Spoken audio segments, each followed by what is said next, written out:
Everyone thinks because you're a zombie, you don't know good coffee. Well, they're wrong. There's only one brew that gets my seal of approval. Deadly Grounds coffee is my guilty pleasure. The aroma is so intoxicating. It brings all of my neighbors out of the woodwork.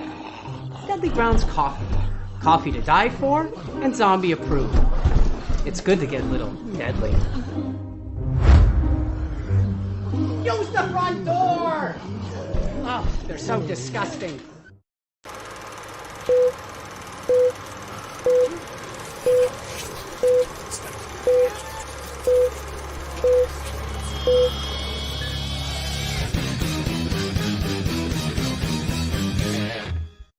Everybody, it's Tuesday night, time for another live Wicked Horror Show. I'm Kevin, and as always, I'm joined by Tony Has Nine Fingers. What is going on, people? And Tony, would you like to introduce our very special guest? Sure, this is a few weeks in the making. It was supposed to happen at the beginning of the month, but for those 2 weeks we were sick. But we do have writer and director of a movie called Malcolm, which Kevin just said that he thinks he has the coolest name ever. Chadrick Whitmire. Hopefully I said the last name right. Yeah. All right. How's it going? It's going pretty good. Thank y'all. Number one, thank you for having me. I really appreciate it. Coming on. Yeah, and I was actually watching the movie right before, and I started it too late. So I'm only like about 45 minutes in.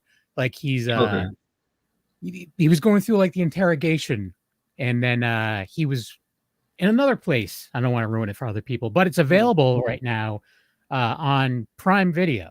You can rent it, you can buy it, and I don't think it's that very expensive to rent. I think it's like 99 cents or something. I bought it, and it's not expensive to buy either. So it's so far I'm enjoying it quite a bit. So I would definitely recommend checking it out. And it's do you want to give like a quick synopsis about what the movie's about? Because yeah, sure. So yeah. Basically, it's about a schizophrenic serial killer. Tony, can you hear him?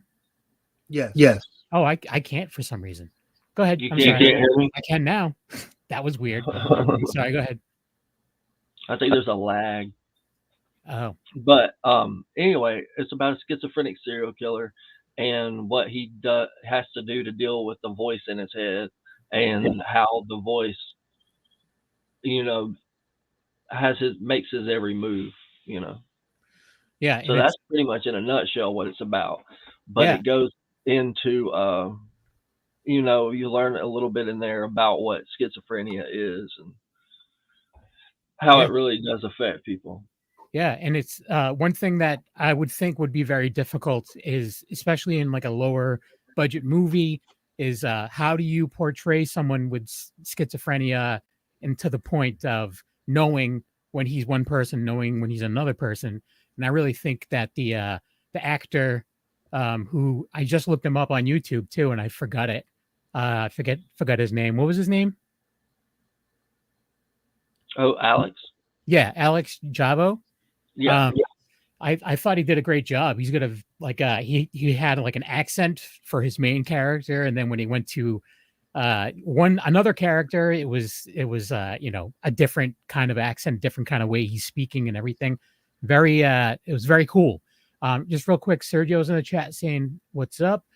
We have Life is Pain saying what's up and welcoming Chadrick, and he's also saying reminds me of Identity type of movie. I'll check it out.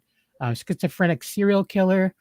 Let me see. Nothing worse. My Lord. Yeah, I agree. But yeah, and it's again for a lower budget movie. You guys are swinging for the fences, and it was from what I've seen, which is again I haven't seen the whole movie, and it's starting to ramp up. But from what I've seen so far, I was very impressed. I didn't know where it was going, and it seems like it's starting to ramp up. You have a lot of people that are in an environment where I'm at now that are also acting their ass off. So that's pretty cool. So you were one of the directors in this movie for the movie as well, right? Yes. The other one was Johnny Ray Jr. I primarily directed it, and then he helped along the way, and then he also did a couple of the last part of it. Okay, so you guys shared a little bit towards the end, but yeah. So you've been working on movies, like writing and directing. You've even acted a little bit in some of the movies. If you go to Chadrick's IMDb, there's an acting reel and everything, so you can always check that out. But so what gave you the bug? Like what made you want to in this industry? Well,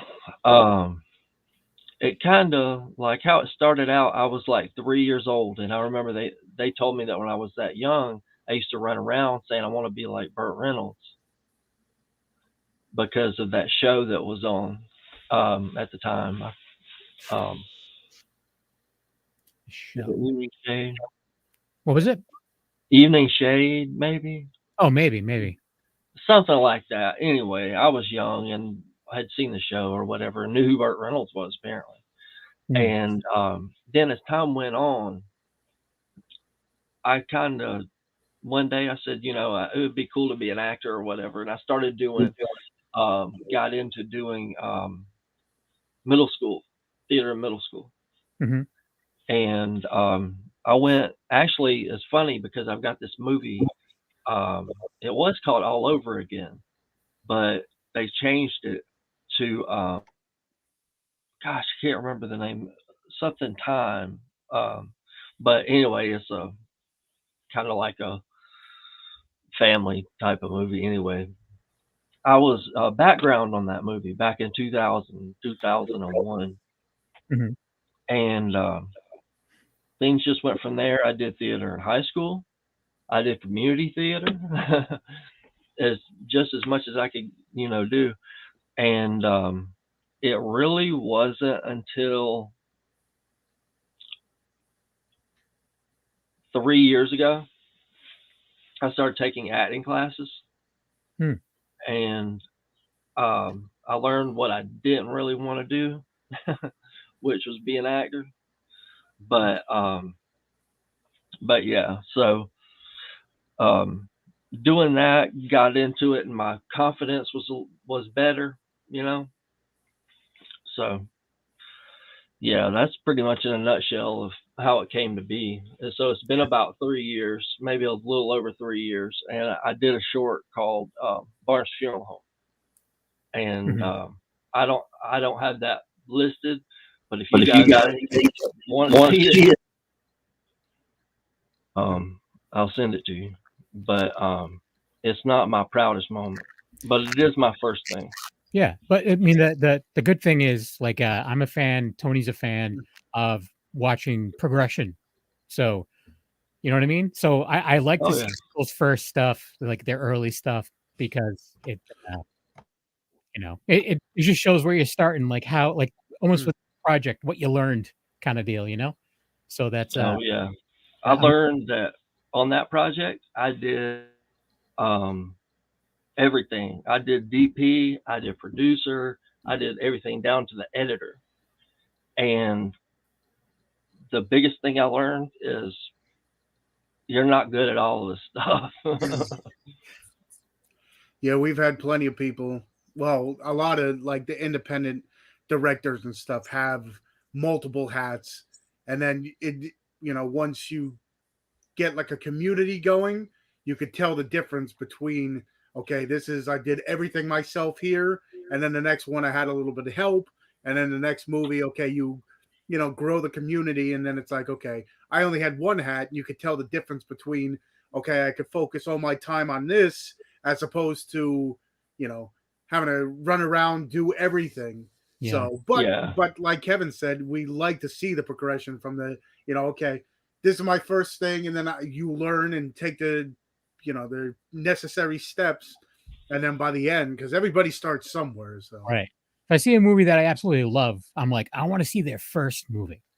Like, oh, okay. But then sometimes too, it's like you find out this movie's awesome, and you find out it is their first movie. I'm like, how did that happen? Like, I think who made Talk to Me? I think that was their first movie. The A24 one. Yeah, the A24 one. I don't know. I mean, that's what they're saying, but they had to have done something before that. They had to have. Maybe like shorts and stuff. Yeah, Maybe it's just like first feature. maybe. But I don't know. And then you have like production companies, that start off like it's just a bunch of friends together, and then they just follow each other. Just View Askew with Kevin Smith, and then around here, like it came from the 508. They're a crew that sticks together, and they just work together on their projects. I mean, you look at like I know what you're saying. Damien Leone and stuff. Damien Yeah. Leone and Fuzz on the Lens. Now they're doing Terrifier 3. So like as you're growing, you add new people, add new faces, and then everything grows from there. Yeah. So do you work? Do you tend to work with some of the same people regularly, or is it just like project by project? Well, it's pretty much like with the whole Malcolm thing. It was us, and then adding people along the way, and But gosh, I just forgot what I was saying. I'm so sorry. That's okay. It'll come back to you, I'm sure. But working with the same group of people. Yep. I have, and done some different things with the same group, but I've also been in another group where I was co-writing a movie called Deadline with a guy named Derek Bailey. Derek Bailey, he's amazing. He's one of the best people I seriously know. Good writer. It's called Deadline. Is that out now? Not yet. Not yet. I'll keep my eyes peeled for that. Yeah, Tony. Sorry. I was going to say that we've heard, especially through the different groups, that they tend to work with people that they know, because it makes it that much easier to flow off of. What you're dealing with. How everyone's you almost know is or whatever. You almost know their limitations. You can almost, at the same time too, you can push them to learn more, and they can push you to learn more, and whatever. I mean, I think it's a pretty cool thing. Now, as far as like I said, I was getting to a point where it looks like it was getting a little crazy. Where did you find your actors? Are these people that you've worked with in the past, or are these people that auditioned? Or you said you came from theater. I don't know if you maybe brought some theater people over, or what was that? No. Basically, me and Alex met at an event one night, a screening event, where they were actually nice enough to screen the trailer to Barnes Funeral Home. Well, we met, and we kind of hit it off at the time, and we found out that we lived in the same town. And he was like, "Write something for me." So I was like, "Okay, I will." And I wrote this short called "Changing Malcolm," and it just came to me. I don't know. It just does that when I sit down at my computer. It just all went from there. Yeah, everything started, and then there were certain people that I wanted, then certain people he wanted that he was friends with along the way. So it was a big collaboration, which was really nice. Yeah, no, that is cool. And now, what's his background like? Does he come from theater, or is he strictly like independent film? Alex? Yeah. Yeah, he just does independent film. I don't think he's done any theater, to be honest with you. It's funny you had said that when you went to like acting class and stuff like that, it built up your confidence. The amount of confidence I would say that you would need to do theater, I would think would be probably even bigger, or maybe it's a different kind of confidence. I would be terrified to do theater. It's different. Mm-hmm. The whole situation with those two, it's really different, but it's something I had wanted to do my whole life. And then I finally got into my 30s, and I was like, okay, and I kind of, what started everything really was one night when I had been writing this short, Barnes Funeral Home, over and over and over. And I said, the only way I'm ever going to do anything in this business is if I go ahead and cast for the project before I Mhm. had the money for it, before anything. So I knew that it was going to light a fire for me, Mhm. and I went through with it. So that's how, all that really happened. Nice. And it's good to see. I mean, it's good to see people say they're going to do it and actually do it. Like me and my friends, you said when you got in your 30s, I'm almost out of my 40s. So, and I've been saying with friends that like, hey, we should do this. We should do this. And like, yeah, yeah. I have friends with all of the equipment.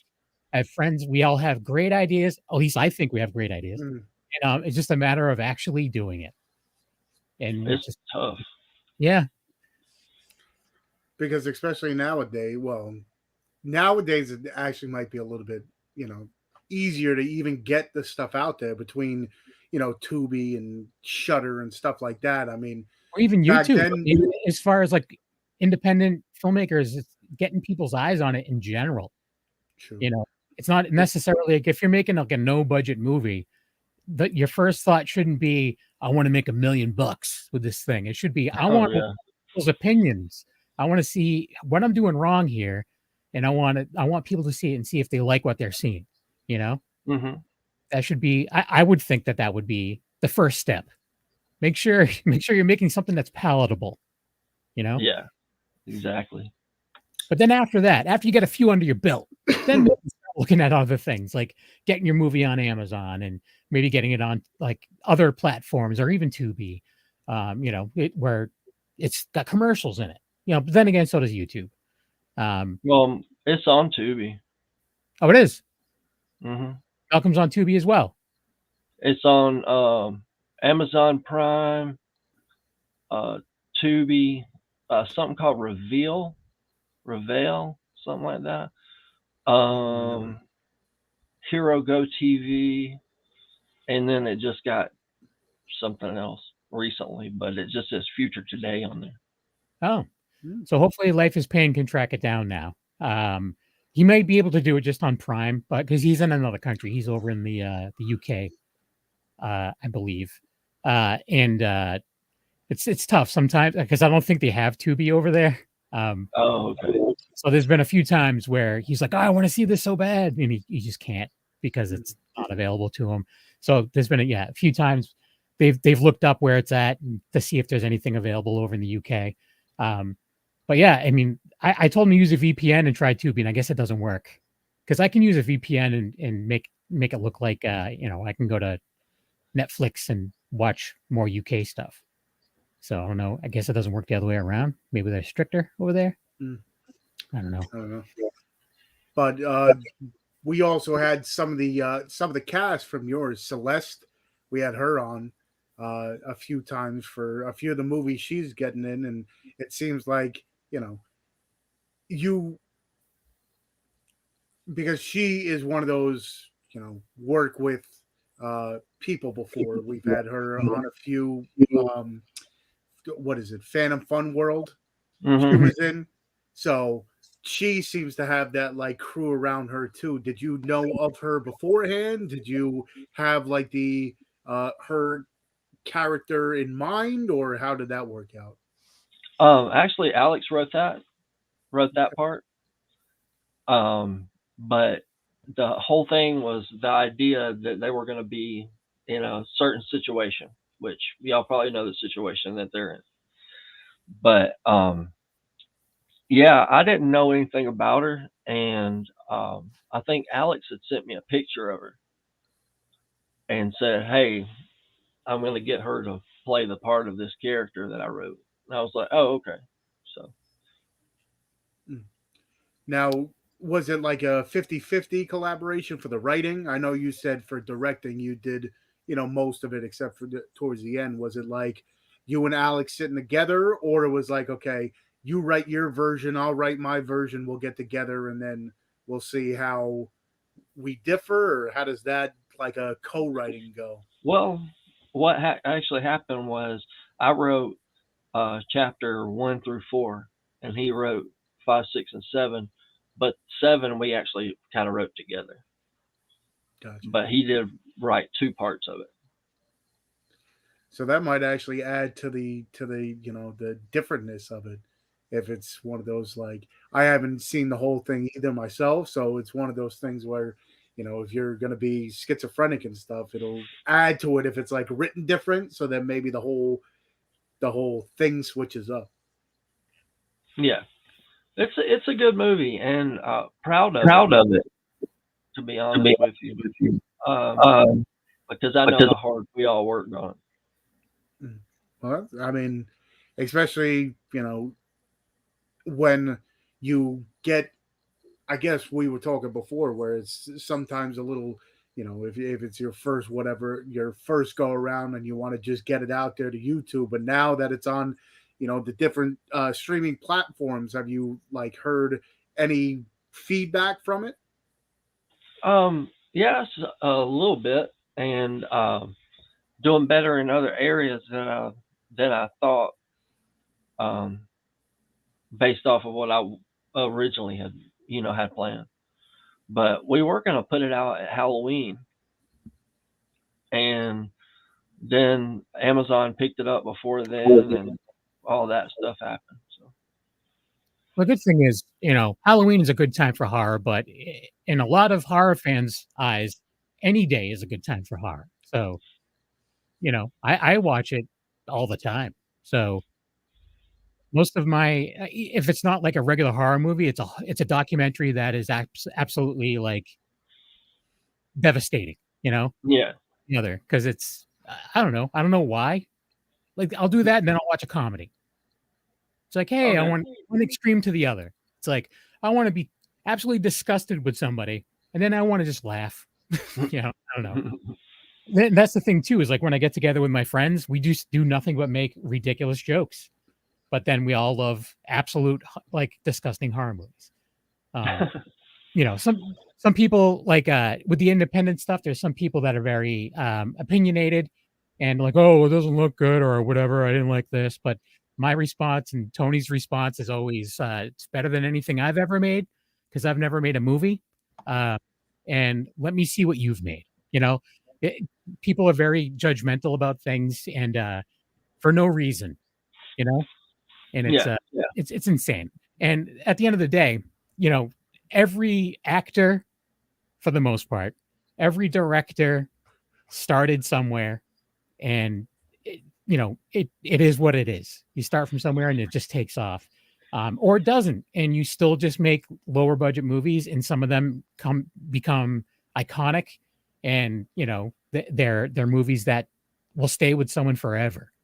There's movies that are independent that a lot of people don't know about, but they have their fan base that are absolutely passionate about it. And that's what I love about it. I love about horror and independent horror. There's people that they'll like go to battle over a movie that cost $14 to make, which is great.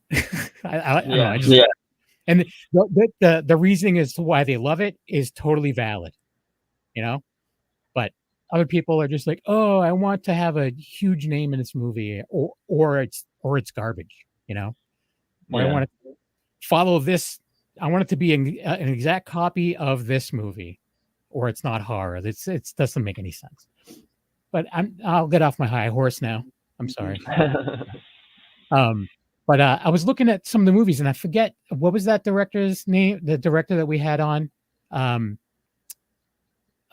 We had him on a couple times recently, because he's a victim in one of. Yeah. He's a victim in one of your movies, right? But Derek is a phenomenal writer. He seems like a really good guy too. He is. He's very easy to talk to, very laid back. And I can't wait to see, his stuff too. Yeah, see, that's the movie Deadline that they probably talked about at some point. That's the movie we co-wrote. Oh, okay. That must be. I mean, unless you guys are really good friends and really get each other, I like, it must be difficult, like to just write. The thing is Derek spent a lot of time with me, with getting to know things such as Final Draft, but a screenwriting program. Mm-hmm. And one day, it's just like he's my mentor. I mean, that's what it comes down to. That's cool. It's awesome. Yeah. It's good to have someone that you can he can look to you for stuff. You can look to him for stuff. That's awesome. Like I'm not a good writer. So like when I get with my friends that are good writers, we just throw around ideas. Yeah. And they always, I can take any idea and just make it ridiculous in a heartbeat. And then they'll be like, no, we can't do that. I'm like, all right, I just wanted to throw it out there. Sergio's asking if we have a trailer. We do have a trailer. We're going to play it in a couple minutes. But yeah, again, the movie's called Malcolm, and it's streaming in a lot of places. You can directly support Chadrick and buy it on Amazon, like streaming, or Amazon Prime Video. You can watch it on Tubi, which he will, because of the ads, he will get money for that as well, which is also supporting him. And I'm not sure about the other platforms. That I don't know if they have commercials or not, or ads. But how has your experience been with Tubi? We've heard good things about Tubi. Honestly, it's just we've only been on there like such a short period of time, so I can't really, tell exactly at the moment. Yeah, because there was a movie that we had on the very, very graphic title that they were streaming for free on Amazon. Like it wasn't one that you rented or bought, and but they were supposed to be getting paid per view, and they were making nothing, obviously, because whatever. But people were talking about the movie. There was a lot of views. They went over to Tubi, and they first month they made a bunch of money. So I guess it maybe after a little while, and they pointed out too, it all depends on when you actually watch the movie, like when during the day you watch it. If you watch it during the day, you may see less ads. If you watch it at night, they will probably show you more ads. If you watch it really, really late at night, it's going to be like next to no ads. But I don't know. Do what you can do to support them. Now, what are your thoughts on like crowd funding and stuff like that? Is that something that? Well, that's actually what now? Is it something that you're looking into doing for upcoming projects? Yes. I did one for Barnes Funeral Home and raised a little bit of money, but what I was trying to go for back then wasn't as much as I need now. Yeah. But yeah, that's where I'm going with my next feature that I'm doing. Yeah. So yeah, let us know when that launches, and we can definitely share the link and stuff everywhere. Oh, thank you. Yeah. We want to support the independent artists. They make the more original stuff, in our opinion. Exactly. Yeah. And the one thing is, how many times have we heard that it's very difficult, especially with crowdfunding, because then it adds, it's almost like another job. But it's one of those things where, I think Kevin mentioned it many a times. If you're, you see your work in the big, or your, one without crowdfunding, and then they like your stuff, they're more attuned to, help out after. Especially, people always love those special, the incentives and stuff that you can add to crowdfunding. Sometimes people go a little too crazy because then they're like, "Oh, I want my stuff right now." The movie's not out and stuff. So sometimes it's like a catch-22 kind of deal where it's like, okay, it works, but then sometimes people understand it, but then you hear horror stories where it's like, people are like, "Where's my stuff?" Even though if you read the fine print, it tells you, okay, this is when you're going to get your stuff or whatever. But it's a good way to show that you're supportive of stuff if you give some like maybe some like a t-shirt or something, if you have a connect with a printer that prints t-shirts or something like that. I'm like, horror fans love their shirts, so something like that, or pins or patches or something. Like, we're all just nerds. We're adults, but we dress like we're children, so it is what it is. But I do want to play the trailer. So the trailer for Malcolm. All right, so this is just a little under 2 minutes, so we'll be right back. And like I said, this movie's streaming in a lot of places, so go check it out. Here's the trailer for Malcolm. Malcolm, what are you doing? I am doing something I should have done a long time ago. We're doing a house-to-house. We're looking for this missing girl. All the bodies are piling up here in this neighborhood for months now, and all the fingers are pointing to you. You had your chance, pussy, but now I'm shutting you out. I'm going to bust out of this place all by myself. But first, some unfinished business.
There you go. There's the trailer for Malcolm.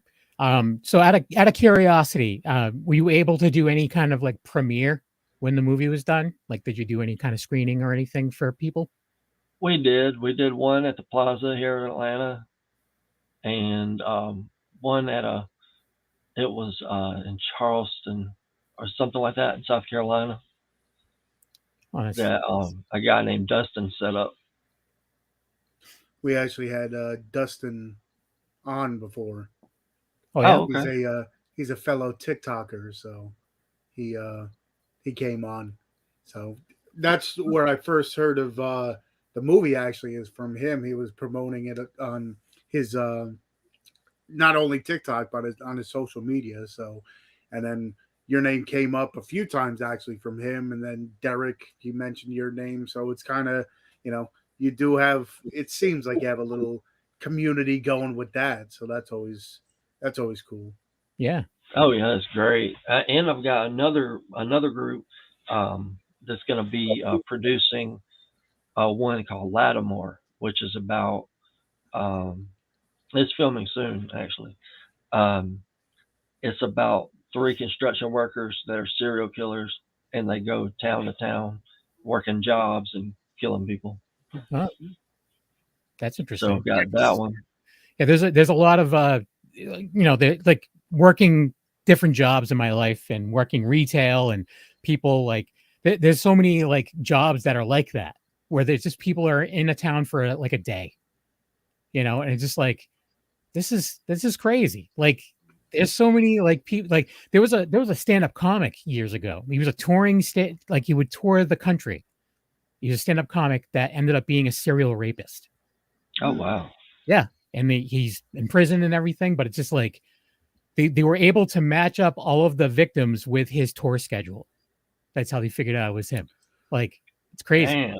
Yeah. And that's the thing. Like, they move so much that it's like if you don't, know what you're looking for or whatever, then, sometimes people, how many times have you seen it where, it's a up the country or around the country kind of deal, and it's crazy. But the one thing I have to say is, watching the trailer, where did you get your like thoughts from it? Because when I was watching the trailer, it reminded me, it had that like identity feel to it, which I haven't seen like a good, speaking of, how there's tropes, the clowns for one summer, and then it was like sharks one summer and whatever. Like, you don't really see too many of the schizophrenia or like multiple personalities. I haven't seen I think it's lately. hard. I personally I like you said, since that one movie, but it's like I don't think it's that easy to pull off. Mhm. Well, So, but yeah, I agree. What was your thoughts going into this? Like, did you think of that at all? Like how difficult it may be to pull that off? No.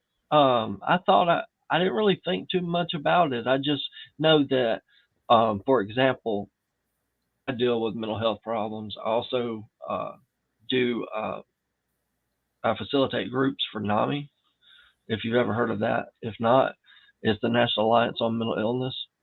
Mhm. So I volunteer with that organization. Nice. So I technically know several schizophrenic people, and Mhm. I deal with my own problems and stuff like that. So Yep. going into it, I was just like kind of writing about something I kind of knew about. Right. Yeah. No, I get you. Yeah, a lot of people deal with stuff. I'm one as well. I'm also a stubborn guy. Like, I'm on a bunch of like, my doctor keeps changing up my meds and stuff like that. But I'm also someone who's supposed to go to therapy, and I don't have time. So it's like I don't know when I can do that. But yeah, I don't know. It's a thing. A lot of Americans have issues. Um, a lot of people in general do, but it's good. I mean, it's good to see something like that portrayed well. And I guess the reason why it's portrayed well is because it, like you see it. So that's good. Kudos to that. Thank you. Thank you. Yeah. Now, as far as you said, you have a movie that's starting to film soon. How long, how long did this movie take to film? Like, how long was the process? Oh gosh, this process will be a lot less time than Malcolm, because Malcolm was originally a web series. Mm-hmm. So we put all of it together, shot a first part, reshot Changing Malcolm, and then put an end on there. Mm-hmm. And that took us about 2 years. Oh wow. Wow. So yeah, because I saw that there was a couple different Malcolm titles in your IMDb. So are those still available to see, like the web series? No. When we decided that we were going to do that, we took it all off of everything we had it on. Now, was your plan, because you said you started with the short? Did you then say, okay, because some people like to get a couple shorts under their belt and then take that leap? Well, I guess if you were doing the web series, that kind of has its own short implications in there. But it was like, okay, let me just take the full dive into a feature length, or? Well, it was kind of like after the third one, it was kind of like an idea of making 7 of them and then putting them together. Mm-hmm. But it started out as a web series, and we made the first one, Changing Malcolm. Then we made the second one, Chasing Malcolm. And I remember y'all were asking me about casting. I wanted to cast this guy named Joel Rogers. He plays the Detective Swain, and I just love him as an actor. He is so funny. He's a great guy in general. But what was the question again? But jumping, going from the thing to the feature. We just decided we were going to make 7 of them, and we made 2 of them, and everybody loved them. Like, we went to this screening event, technically the one we met at, and everybody loved it. And everybody's like, "Oh, you should make another one." So it kind of went from there, and then we started putting different actors, and then some actors that aren't as well known around here as others, but some are. But it's just been a blast. I mean, after we got it out and everything, I miss it, but we're not doing a thing like that. So, but at least it's there. You have something to show, and I mean, like I said, I'm not done with it, but I'm impressed so far up to where I'm at, and I'm like a huge like Cuckoo's Nest fan and stuff like that. And one thing too, oh yeah, I'm a big even though I support indie film like a lot, I'm also one of those people that for some reason I can't help myself, but I always look for mistakes. Like I always do. So there's a lot of reflective surfaces in this movie. And I was looking, I'm like, I guarantee you I'm going to see a cameraman somewhere. And I haven't seen a cameraman anywhere. Like, you won't. No, it's awesome. Like when he was going to the car, you're between two cars that are both reflective. He's getting into one car and there's another car next to him and the door opens and everything. And I'm like, I don't see anybody. That's amazing. There's windows, there's like mirrors and everything. I'm like, they really pulled that off. Like they really fought this out. I filmed a short little dumb thing with some friends years ago. And of course it's like more comedy horror, but there was one scene where just this one room that was kind of round and we weren't thinking. It was nighttime. We weren't thinking. We didn't pull the shades or anything. You can just see me in every window as we're walking, as we're going in a circle. I'm like, yeah, if I just thought to close the blinds, we would have been great. We never even finished it. It was called Pablo Picasso's Halloween, The Wrath of Oscar Myers is what it was called. Wow. And yeah, it was bad. It was pretty bad. It was fun, but it was horrible. As long as you're having a good time. Yeah. We never finished it, and it was just for friends anyways. It's something I would never show to anybody other than people that I don't even know where it is. But yeah, so obviously these are things that are thought out when you have a crew of people that know what they're doing, and you making quality stuff. So kudos on that as well. Thank y'all. Yeah.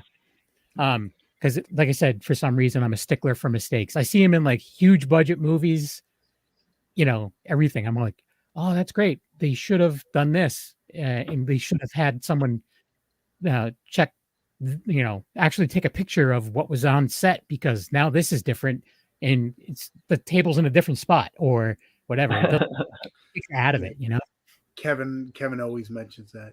But as hard as it was, to do your own thing where you wore all the hats, was it a little bit difficult to like let go of some of the reins with your other projects where you had multiple people helping you? Because sometimes it's like, okay, you might the first one you did, what you wanted, you were looking for certain things, but then sometimes it might be a little bit more difficult to be like, okay, this is what I'm looking for, but I got to relay that to someone else who's doing what I did to begin with. Well, like I said, it was a good collaboration, and especially with Johnny Ray. He is pretty good at what he does, and he's also an awesome editor. But I think that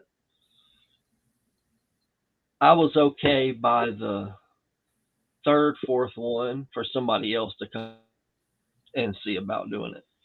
And then I tried to talk Johnny into it. Finally, he accepted because he was the director of photography. And then I wanted him to help me actually direct it other than just use the camera, Mm-hmm. Yeah. It must be hard when you're, it's your project kind of deal, and you pet kind of assigning people to do other things and be like, that's not the way I would have done it, or whatever. It must be difficult. Like, I don't know. It'd be hard. It would be hard for me. Like that again, like going back to, we've mentioned on the show a bunch of times and we've had Joe on, but Pieces of Talent took like 5 years to make. And part of that was that Joe did everything, and it was by choice that he did everything. It's not that he couldn't do it. He couldn't assign it out to other people. He wanted full control over everything. And it's a fantastic movie. I love it. But at the same time, too, it took 5 years for the movie to come out, you know? So it's one of those things that you kind of pay the price when you're that, you hold it too close to your heart, I guess, right? Oh yeah. I would like to make Barnes Funeral Home one day into a feature film. Oh yeah. That was my first baby. But now I'm just like, I did Barnes Funeral Home, I did Malcolm, now I'm doing Lattimore, then I'm doing another film at the end of the year. I don't know. Another thing is I just can't believe I'm doing. Nice. Well, no, that's good. You're staying busy at your craft, and the good thing is that maybe down the road, like maybe at some point when you're like, all right, I want to do another project. I got nothing lined up. I'm finally going to do, Bart's Funeral Home, or I can finally do it the way I want to do it, like a full length feature or whatever. So the thing is as you have these other projects, like I said, you're going to learn new tricks and whatever, and maybe you can make it bigger and better than you thought you could have. One thing I ask sometimes, I don't ask all the time because sometimes it's a loaded question, but is there anything in the movie that you would have changed after the fact? Oh man. A loaded question. Like, yeah. I'm a musician and I have we put out a CD, and there's a lot I would have changed if I could have gone back and been in the room when it was being mastered and stuff like that. There's a lot I would have done. All right, I would have taken another take on this, or had the drummer do another this. But because it's you almost take it personal. But I'm just curious if there was anything that you were like, you're watching, you're like, oh, I really wish I did that a different way or whatever. My number one thing would have to be, let me see here.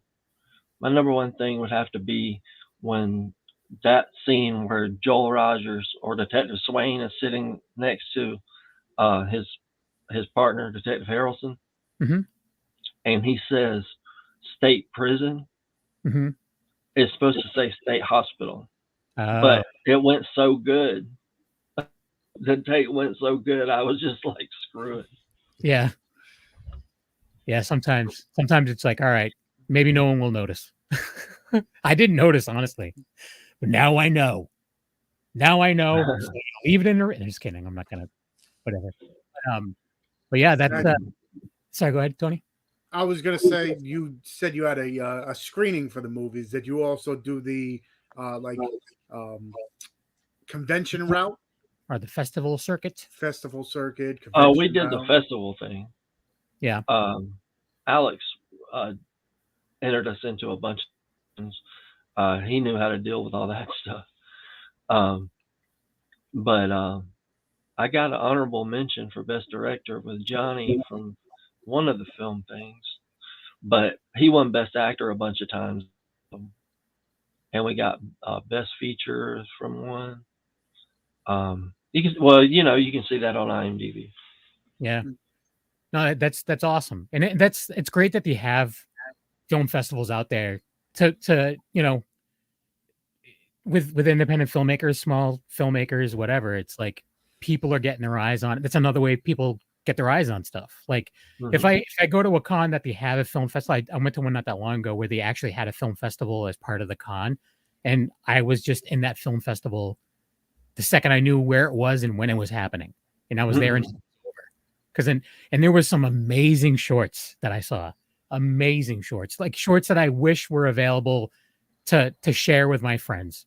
Like there's a short that I want Tony to see so bad, and I can't. He's in New Jersey, I'm in Massachusetts. The only way he's going to see it is by coming out here. It's going to be at another one I'm going to, Tony. It's going to be playing, and I can't wait to see it again. It's called Writer's Block. It's so good. But it's I can't wait to see it again. Yeah, and it's crazy. That's a one thing. It's like you mentioned it many a times before where you've gone to places and it's like, I just want this thing to come out. But I guess it depends on there's some people I'm sure that don't want the huge, viewing of it. Maybe some people like that. Okay, let me just throw it in the festival run. Let me say I did it. See what I can get. Like awards, I'm sure if you're, you get nominated and stuff, it's one of those. But then other times, how many we've heard, oh, I got this thing in the mail and I didn't even know. One, I didn't know I was in the awards. And then two, I didn't know I was going to get something. So it's kind of like a surprise that way too. My friend Mike was in a movie. I think it was directed by this guy, Skip Shea. He was in a movie and he randomly posted on Facebook. He's like, hey, I guess we won an award in Italy. He had no idea it was being played in Italy, but they won some award at a film festival in Italy. He's like, that's cool. Like, considering that, he loves Italian horror and stuff like that, that they won an award in Italy. He was all psyched, but he had zero. So that's still pretty cool. I think that's awesome. But yeah, I mean, it's a surprise when it comes to stuff like that. And sometimes you get really cool looking awards too. Some of the trophies are pretty sick looking. I'm jealous.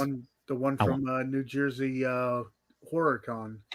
It's like a Jersey cut out, like the state of New Jersey cut out with like blood and everything.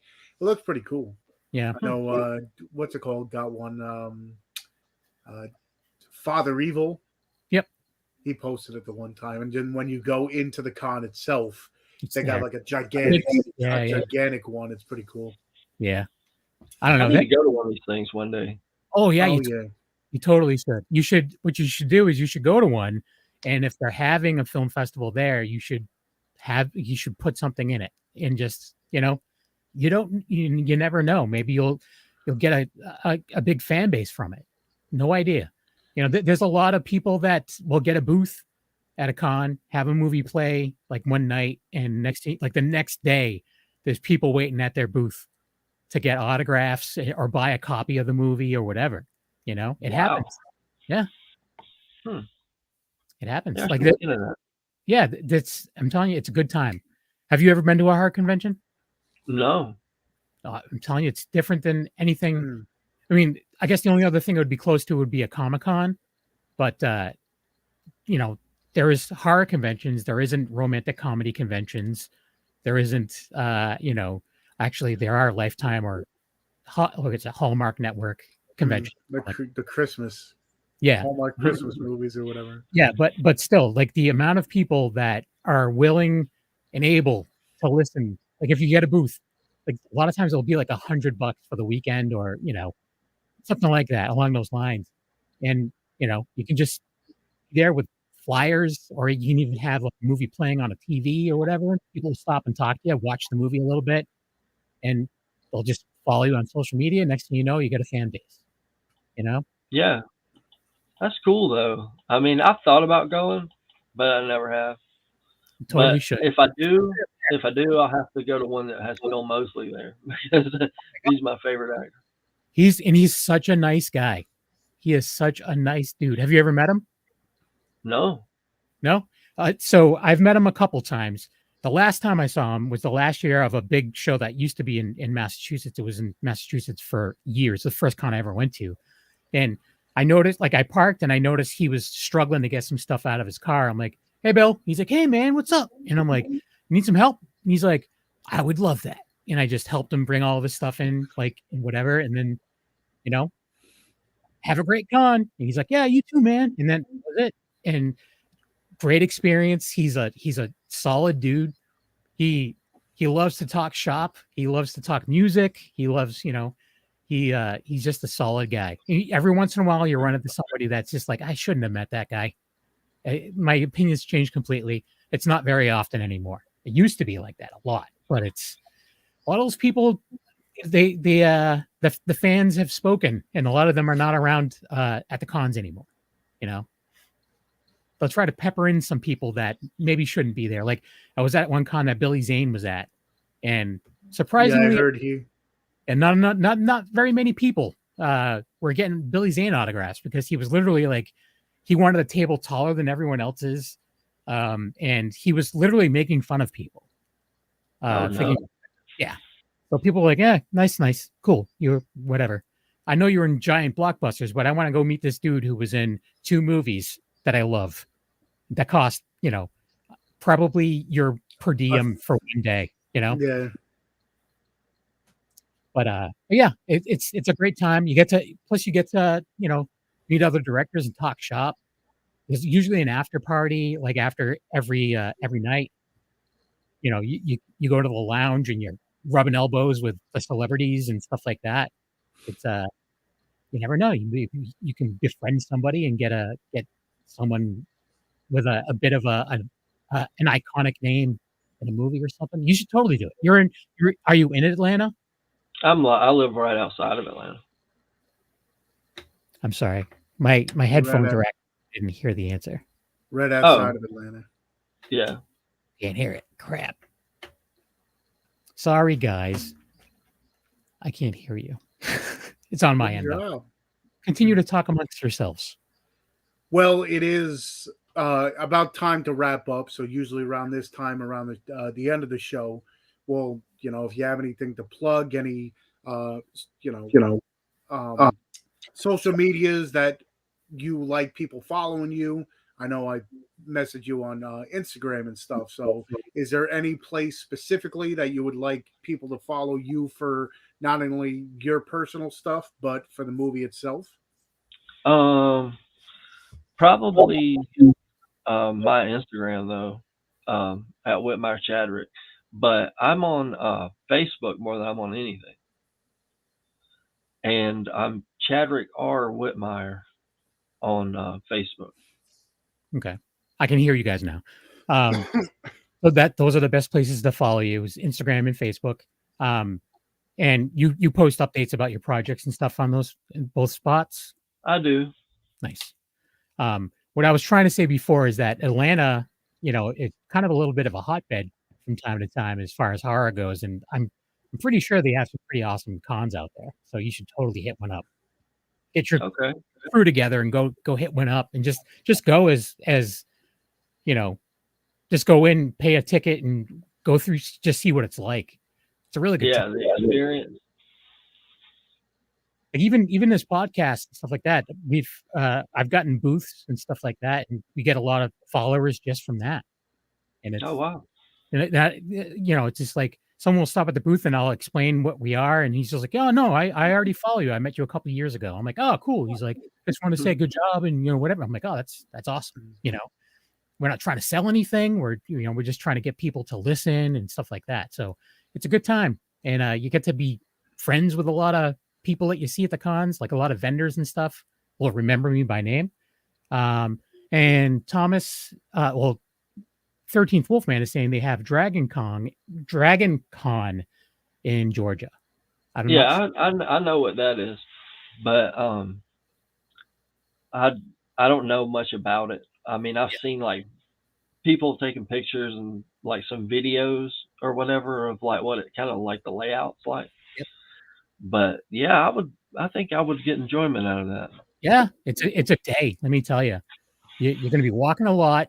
You're going to be probably spending too much money. I always try to buy from like small businesses that are just like our sponsor, Deadly Grounds Coffee. They're just a small business out of Connecticut, and we were buying so much from them that my old partner, we started the network together. My cousin Leo, he's like, "Why don't we just work together?" And we're like, "Yes." So he sponsors the entire network, and it's awesome. We're helping him, he's helping us, and so we know where to follow him. We know that the movie Malcolm is on Tubi. It's also on Amazon Prime. You can rent it or buy it, and it's other places as well. But so Tony, where can people follow you? I see you forgot my name for a second. It's all right. No. I was trying to think where I was going. Oh, but anyway, you can follow me on YouTube at Tony Has Nine Fingers, where I do movie reviews, unboxings, anything movie related will be up there. Tony Has Nine Fingers on X, which I don't use, but it's part of my shtick. Tony Has Nine Fingers on TikTok, which is my go-to social media, which I've been promoting as much as I can. Tony's Movies on Instagram, where I show off the movies behind me, and of course here on the Wicked Horror Show on most Tuesday nights, whether we have in most Tuesdays, unless we're sick or we, take the month off or whatever. But it's either, we have an awesome guest or it's just horror movie talk because a guest was supposed to come on and she didn't. But anyway. Yeah. No, whatever. Stuff happens. And I just want to point out that 13th Wolfman just said that Tony's an easy name to forget.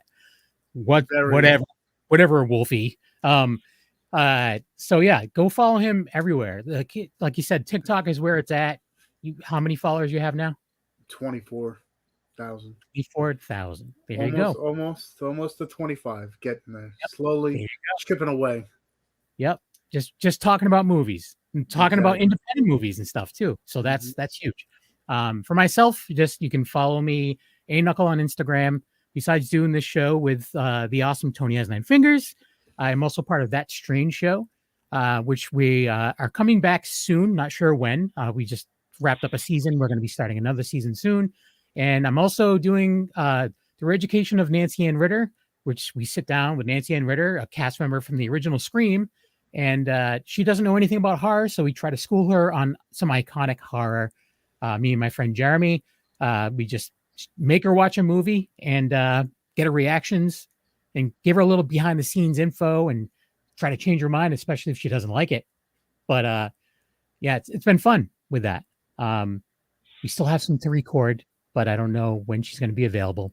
But that's things too. You can always reach out to actors and actresses like that. Like she's from the movie Scream. She's always looking for work. People like her boyfriend, Tony Moran from Halloween. He's always looking for work too. So I can always hook you guys up. Just saying. So thanks everyone for watching, and thanks for everyone who's listening, because this is going to go out as an audio podcast next week. And have a great night. Goodbye, everyone.